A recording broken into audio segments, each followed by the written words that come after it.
Welcome back, ladies and gentlemen, to the mountain realms of Agartha. I'm Marcus Aurelius, and this is Dominions 4, and this is a 7-player free-for-all campaign. And this is turn number 11. The first year is almost done. A messenger has arrived from man. Global message. Hear ye, good peoples of the realm. In recent days, hawkers and peddlers have been trying to sell various appendages and accoutrements that they claim comes from an Etten recently killed. The scribes remind the general populace that Ettins and the like do not exist, and any hawker caught in the Grail Castle selling this nonsense will be expelled from the castle and all their wares confiscated, by order of Father Martin, scribe of the Grail. Okay. Greetings again, cave dwellers. You ask us to look westward at the lands of Vanheim. Now is not the time for such thoughts. Apparently now is the time for thoughts about Ettins and selling parts of them. Our activities lie to the south against the dead races. We can only urge you and Vanheim to seek to work together to destroy the common threat. We have researched enchantment. Yukinaga, the Heart Hider, has claimed the Throne of War in the name of Tortuga-san, and as you'll recall, I have lost my throne. Lothar has cast attentive statues. There was a battle in Obelshin. We are trying to take it back because we lost it so ignominiously the first time, and we have come with quite the army. We have Bertiebot and about 1 million of our Shard Guard. I mean, not a full million, but, you know. Alright, I can already see a problem here. The Troglodytes outrun the Shard Guard a lot. I don't think I fixed that problem either. I think I just end up losing most of the Troglodytes. And Muspel. This is the last mountainous land in our western hinterlands. This is an all-human army with light and medium infantry.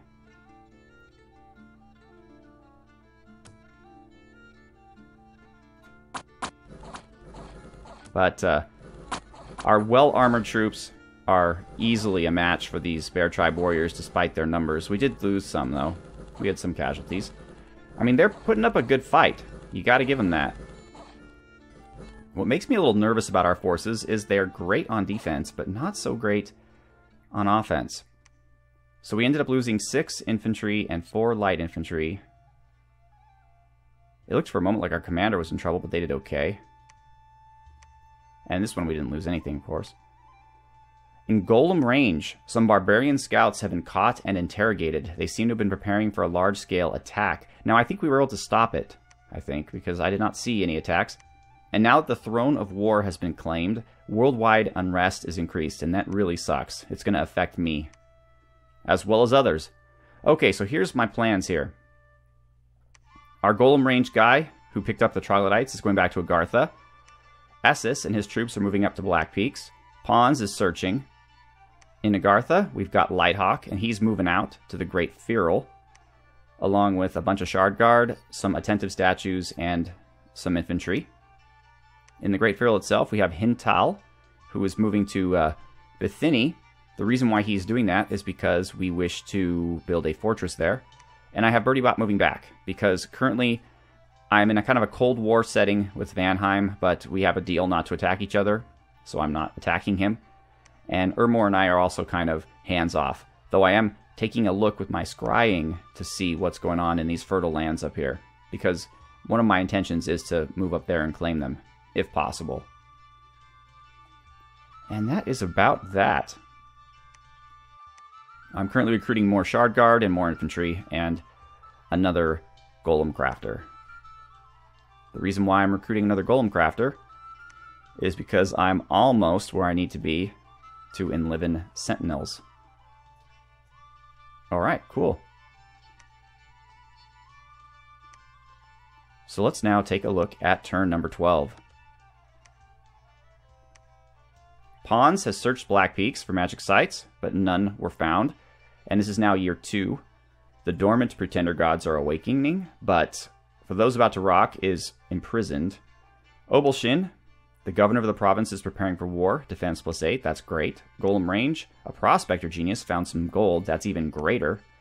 And we did purchase the mercenary, the Snake Charmer. Why did we do that? Because I needed some extra heft to take out these barbarians. My point was basically to sacrifice the Snake Charmer, Putin, and his militia by putting them in the front so that my troops do not get killed, nor my commander.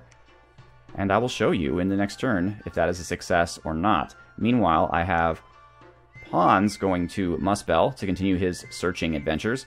Looks like Ermor has taken the Mountain of Madness. This upset me a little bit because the mountains I consider to be my homelands, and I don't like to see anyone else there, but there's not much I can do about it. I am producing scouts now. Finally, Obelshin is the first province I've captured that allows me to produce scouts, and I'm going to be doing so I can see what's going on in the world. And Bertie Bot is heading down here to Bergamum. I'm also scouting out Nidian range. As you can see, I'm kind of walking toward this throne. But it's tactically difficult for me because if I do conquer this land here, the only way to get back to my homeland is to go all the way around the mountains. The only other way is through Griffin Spires, and not only is that incredibly difficult with Springhawks and a Titan guarding it, but also Daz has essentially said that if I make any attempt to take Griffin Spires, that will mean war between us. I think I also, at this point, sent him an email saying, hey, what's that Daughter of Avalon doing hanging out in Felden Forest? You better not be considering building a fort. He wasn't, though. I think he was just site searching. Let's see. I'm recruiting... Oh, I'm starting to recruit Stone Hurlers in place of the Shard Guard. The reason I'm doing that is because if Vanheim becomes aggressive toward me, his troops have incredibly high defense because of their glamour. And so my Shard Guards aren't going to be that effective, but defense doesn't help you against range attacks. So, and these boulders are pretty good. I mean, one hit and the person pretty much dies.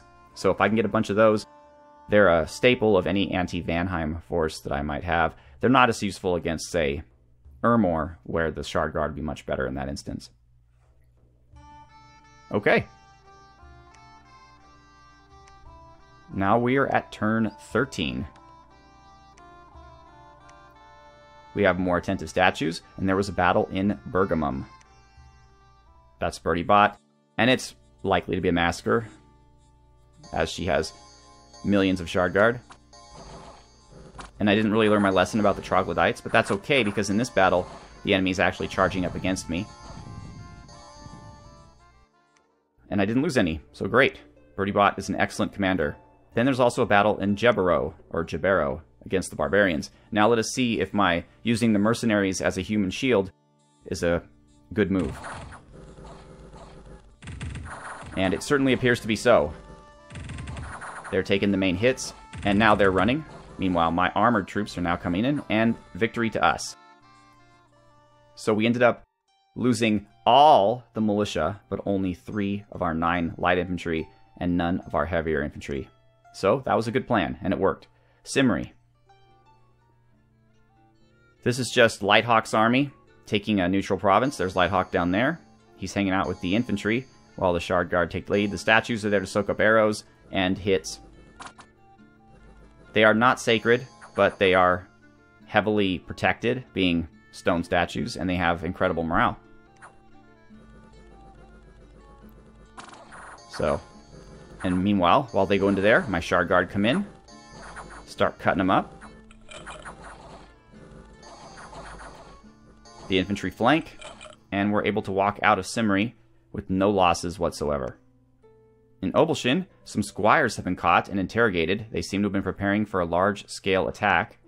In the Great Farrell, an evil necromancer is trying to drive his mortal enemy, a cunning animist, from the forest. The governor of the province has sided with the animist and will probably be loyal to your cause if he survives. So, there's a battle in the Great Farrell. And that's where the throne is, by the way. Oh, you know what? When I first started this episode saying that you knew I had lost the throne, you didn't actually know that. This is where it happens. So, the barbarian defenders that we had are not exactly the bravest of barbarian defenders, and they are leaving. However, we did get to keep the animist, who is here, Zalus. I later name him John Muir, but I send Lighthawk back here to take the Great Farrell.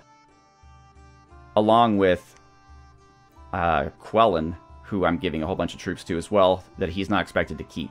Now, he's got some Shard Guard and our Boulder Hurlers. Meanwhile, he is starting to build a fortress here. I think he did last turn. Yeah, so that's why I have income still. more scouts, of course. We're trying to take a look at Vanheim and Ermor's lands. You can see Ermor's over here. I'm a little unhappy with this because one of my deals with Ermor was that this area here would be available to me. However, he is currently getting the crap kicked out of him by Vanheim, so that makes sense. I mean, he's not just going to not expand for me. And Birdie Bot continues to move south. This is when we discovered that Vanheim is all the way down here in Juek. And I'm kind of like, come on, dude. Because my intention was to kind of grab this throne if I could, take this swampy land. But Vanheim's doing a pretty good job with the coasts. Oh, I'm not showing my scout down here. But basically, Vanheim has all this land. Here's a man here. There is some neutral lands in the southern wasteland, though. He's left the throne alone at this point. And I'm getting down to kind of see where Shinuyama is as well, since I don't have much knowledge of them. And this might be where I'm like, to Daz, I'm like, what is this lady doing here? Because, you know, it only takes one turn to site search. But she ended up not being, or not building a castle, so that's fine. And this is kind of where I should stop, but since Wadestar did show his turn 14, I guess it's okay to do that now. I'm recruiting more boulder hurlers and more infantry, along with more researchers, because we're almost where we want to be in terms of research. Unfortunately, Pons hasn't found crap since he found the magic sites in Trollland, which upsets me, but what are you going to do? Alright, so we're going to do turn 14. Alright, Pons is continuing to not find magic sites. There was a battle in the Great Farrell. This is Lighthawk taking the stage, trying to take this area back. You've already seen this army, although now we have a bunch of boulder hurlers added to it. And these are undead monstrosities, so they're just as fearless as my statues. But, wow, that banishment. See, this is why Lighthawk, or my Oracles of the Ancients in general, are really good against the undead. If I fight against Ermor or Asphodel in the future, they will be on the front lines. We ended up losing 5 of our 6 attentive statues, but again, they weren't sacred, and we didn't lose any of our Agarthan troops. Alright, Nidian range. Birdie Bot, once again. This probably won't pan out against a human opponent, but against Indies, this is a pretty good setup. Although we are ever so slowly losing our troglodytes. I'm not a big fan of them, actually, though. You think they're great, but they're really expensive, and they're really squishy. But we were able to win, and at no cost. And I was able to witness a battle of Vanheim in Zox. This is Vanheim versus the Independents in the Wastelands. So I'm obviously noticing Vanheim's already in the Wastelands, too. So they're in the water, they're on the riverside, they're on my side in the swamps, they're north, they're south, they're in the Wastelands. They're everywhere. So their squads appear to be Vans, along with... Well, I guess these are all Vans, but they also have the Van Hurst is the leader. And then we have a few human troops, but nothing to write home about. They're using a pretty typical Vanheim strategy. A group of knights did attack Obelshin, so we've lost it. This is a big pain-in-the-ass province, I have to say. An unexpected event occurred in Golem Range, where a series of unfortunate events, nothing tied into Lemony Snicket, as far as I can tell, lowered our income by 20. The time of strife that was brought upon the world by the Throne of Wars ended, but not soon enough to save us in Obelshin and the forest. And here's the knights fighting in Obelshin, in case you want to watch it. Basically them crushing my province defense, which was substantial, because this is a province next to Ermor and Vanheim. And as it turns out, the issue was not necessarily the strength of my troops, but rather their will to fight. Which was, not a lot. Okay, so at this point here, I'm moving down to Tiosh, and there's a lot of behind-the-scenes diplomacy going on between me and Wadestar, who's playing Vanheim. Because, we're in this weird little Cold War situation where one wrong move could probably lead to a war.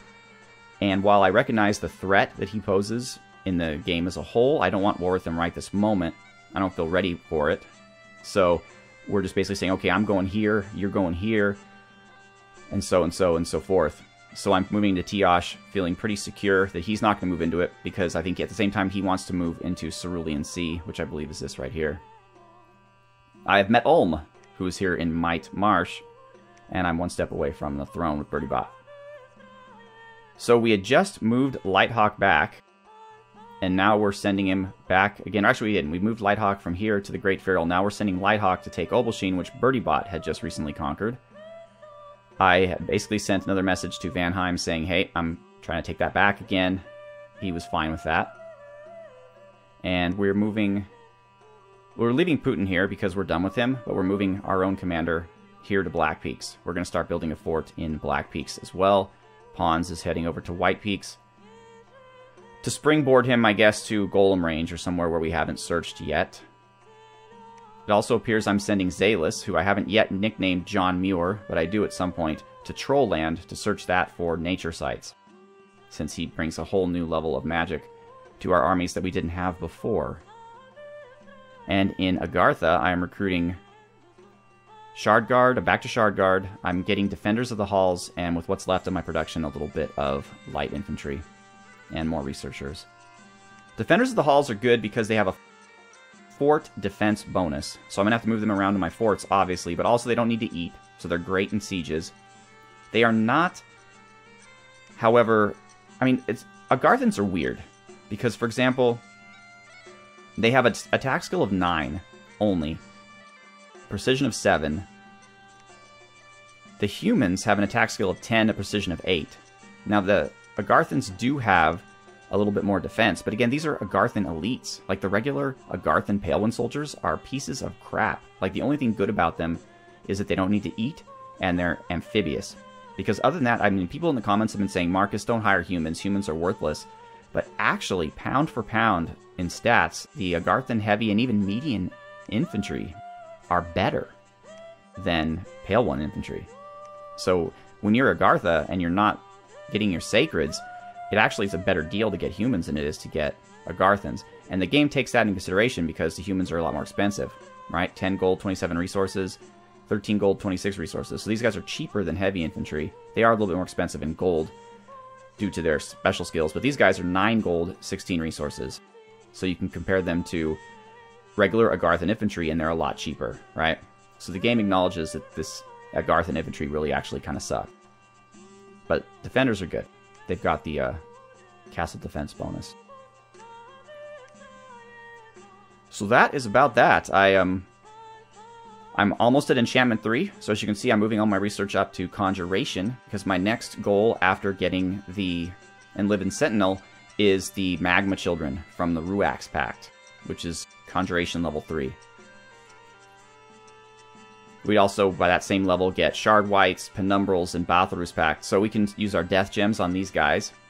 And we're probably not going to get regular Earth Elementals because they compete, I think. But these might be Fire Gems. Yeah, they are. So I guess we could use Earth Gems on these guys, but I think they'd compete with the Granite, or the Sentinels, and eventually Granite Guard, which we don't want to. We'd rather use our Earth Gems on Sentinels.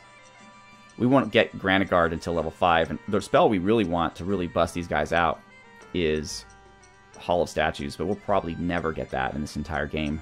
I mean, the game's practically, I would say, half over as it is. I mean, there might be a lot of back and forth, but right now, the indies are pretty much gone. Now it's going to start turning into conflict between all of us players. Well, I'm not a player. I just crush a lot. And apparently tell bad jokes.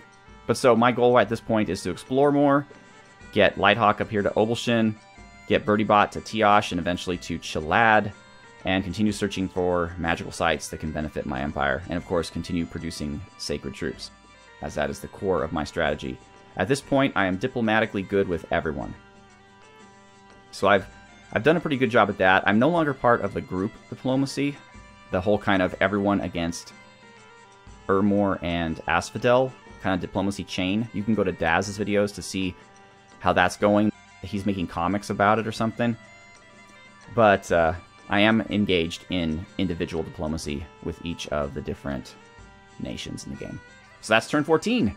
Stay tuned, probably another 2 weeks before I'm able to record another episode with the next 5 turns, but eager to hear if you're enjoying this, and let me know what you think.